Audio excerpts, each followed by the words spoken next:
อยากจะเป็นนักธุรกิจอสังหาริมทรัพย์แต่บ่ฮู้ว่าจะเริ่มต้นแบบใดเนาะเฮาบ่มีเงินทุนเฮาบ่ได้เรียนรู้มาด้านนี้เนาะแต่เฮาอยากจะ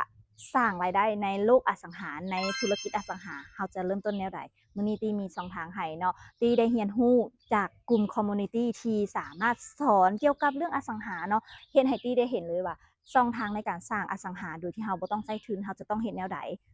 เราจะต้องเริ่มต้นจุดใดการหาทรัพย์การหาทุนแบบนี้เนาะเราจะต้องเห็นแนวใดเนาะสามารถปิดจ็อบได้ภายใน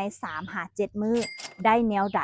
โอ้โหบอกเลยว่ากลุ่มนี้มันเฮ็ดให้ตี้ได้ความรู้ในการเป็นนักอสังหาแบบมืออาชีพอีหลีเนาะสำหรับไผที่ต้องการอยากจะสร้างรายได้แบบนักธุรกิจอสังหาเอาไปต่อยอดกับสิ่งที่เจ้าต้องการแบบนี้เนาะสามารถเข้ากลุ่มนี้ได้ฟรีเนาะ เข้ามาศึกษาเทคนิคเคล็ดลับกับอาจารย์ที่ประสบความสำเร็จในด้านธุรกิจนี้โดยตรงเลยเนาะพร้อมที่จะเป็นนักธุรกิจอสังหาแบบมืออาชีพสามารถทักแชทเพื่อเข้ากลุ่มเรียนฟรีได้เลยแล้วเจอกันในกลุ่มนะ